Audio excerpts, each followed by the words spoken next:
Hello friends, कसे आहात? आज आपण क्लास 7 सब्जेक्ट इंग्लिश यामधील 3.2 द वेलकम या लेसनचे सॉल्व क्वेश्चन आन्सर्स बघूया. आपला पहिला क्वेश्चन आहे, list the characters in the play, write how each is related to Chaturbhuj. म्हणजे आपल्याला या लेसनमध्ये कोणते कोणते कॅरेक्टर्स आलेले आहेत त्यांची लिस्ट बनवायची आहे आणि ते चतुर्भुजशी कसे रिलेटेड आहेत ते बघायचं आहे. पहिला आहे नीलरतन. हा कोण होता? एक विलेजर होता. देन जमीनदार, हा होता the landlord of his village, म्हणजे त्या गावातील जमीनदार.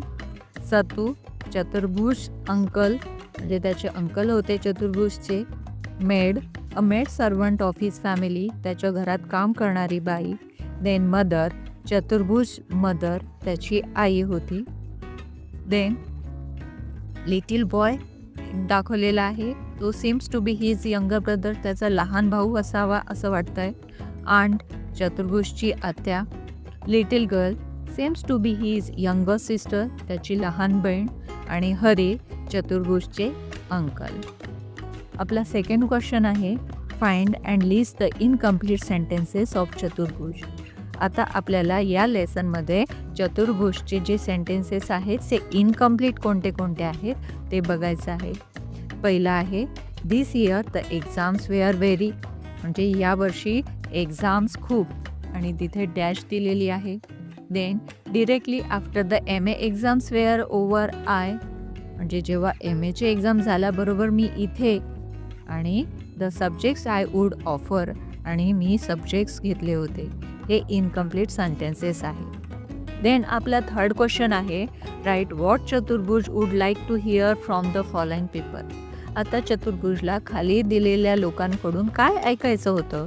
आता सेंटेन्स आहे, I have pass my M A examination. चतुर्भुजला वाटलं की मी एम ए एक्झामिनेशन पास झालं. हे ऐकल्यानंतर कोणाकडून काय काय ऐकायचं होतं हे त्याला अपेक्षित होतं. नीलरतनकडून, वाव ग्रेट न्यूज, अरे वा खूप चांगली न्यूज आहे.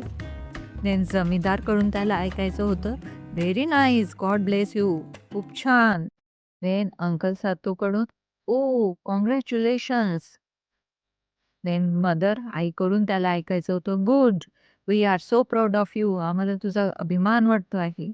आंटीकडून, व्हेरी गुड न्यूज, कॉंग्रॅट्स, खूप छान न्यूज दिली तू, congrats. Then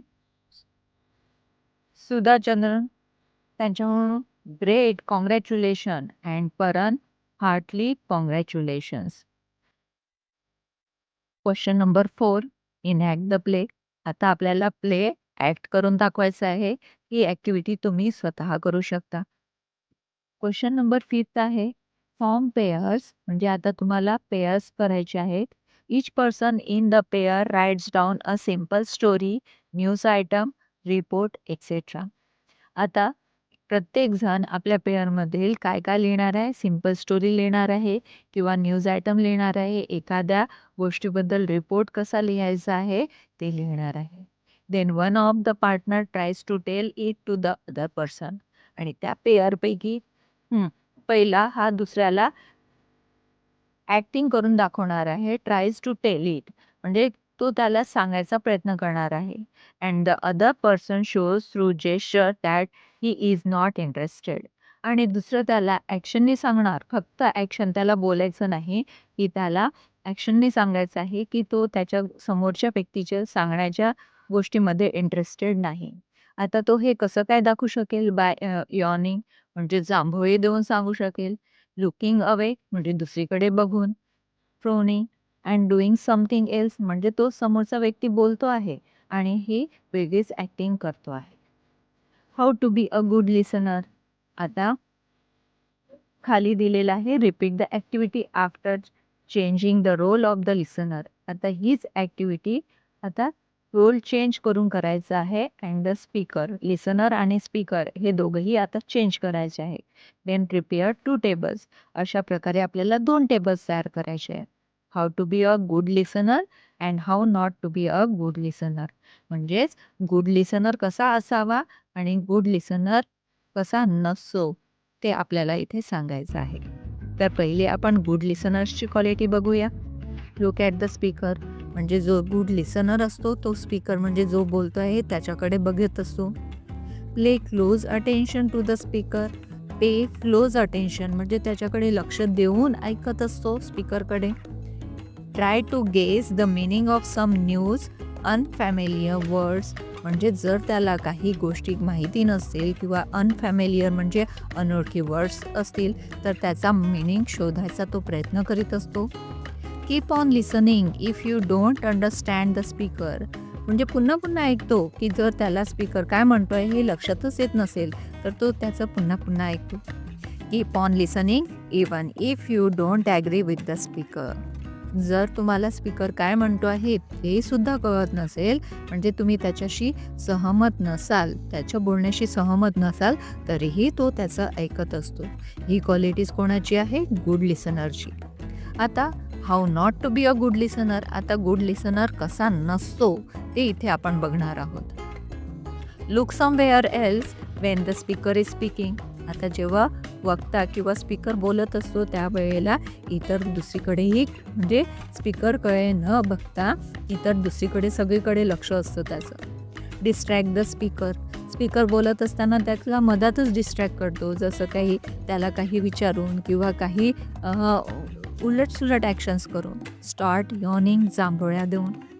start clapping and laughing any reason. काही कारण नसताना सुद्धा तो क्लॅपिंग करायला लागतो किंवा हसायला लागतो.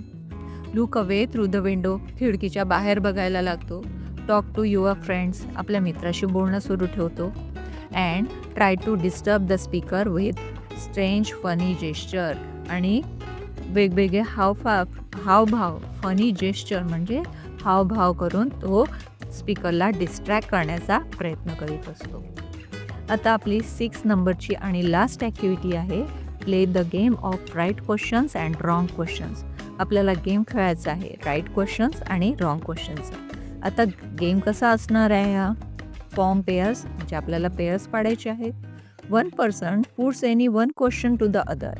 त्यातला एक क्वेश्चन एक व्यक्ती हा दुसऱ्याला क्वेश्चन विचारणार आहे. The other person has to give a wrong answer quickly. आणि जो पेअरमधला दुसरा व्यक्ती राहणार तो त्याला इमिजिएटली इन्स्टंटली रॉंग ॲन्सर देणार. करेक्ट ॲन्सर देणार का तो? नाही, त्याला रॉंग ॲन्सर द्यायचा आहे. He or she is out if he or she gives the relevant or correct answer or waits too long or give an answer. आता जर दुसरा व्यक्ती त्याला क्विकली म्हणजे जर त्यांनी लगेच उत्तर दिलं नाही तर तो आउट होणार.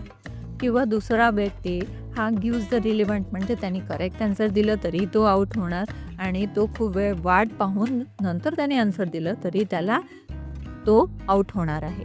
पण इथे ॲन्सर आपल्याला करेक्ट ॲन्सर द्यायचा आहे का? नाही, आपल्याला ॲन्सर क्विक आणि रॉंग ॲन्सर द्यायचा आहे. आता इथे साईडला तुम्हाला पिक्चर्स दिसत आहेत. तर इथे दोन मुलं खेळत आहेत. पहिला विचारतोय व्हॉट डू यू ईट. तू काय खाल्लं? दुसरा लगेच त्याला ॲन्सर देतो 3 बुक्स. माझ्याकडे 3 बुक्स आहे. व्हिच बुक्स आता तो विचारतो. ऑन द ट्री म्हणजे त्यांनी पुन्हा रॉंग आन्सर दिलं. Can you climb the tree म्हणजे तू झाडावर चढू शकतो का? ऑफकोर्स त्यांनी इथे बरोबर राईट ॲन्सर दिलेला आहे आणि त्यामुळे तो आऊट झालेला आहे.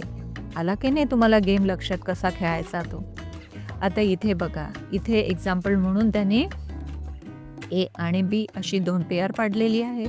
ए म्हणतो आहे how much water do you need. तुला किती पाण्याची गरज लागेल? बी म्हणतो नियर SP कॉलेज. आता त्याने चुकीचं आन्सर दिलं. तो काय म्हणतो मी SP कॉलेजजवळ. ए पुन्हा विचारतो where is SP college. SP college कुठे आहे? आता तो काय म्हणतो बी ॲट 2 o'clock. आता किती वाजले? 2 वाजले. Who was there.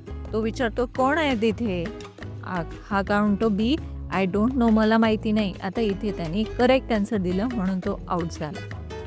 मला आशा आहे की तुम्हाला हा गेम आवडला असेल आणि तुम्ही हा तुमच्या ग्रुपमध्ये हा जरूर खेळणार आहात. अशा प्रकारे आपण इथे आपली ॲक्टिव्हिटी कंप्लीट केलेली आहे. तुम्हाला काही डिफिकल्टी असतील तर तुम्ही मला डिस्क्रिप्शनमध्ये विचारू शकता. थँक्यू.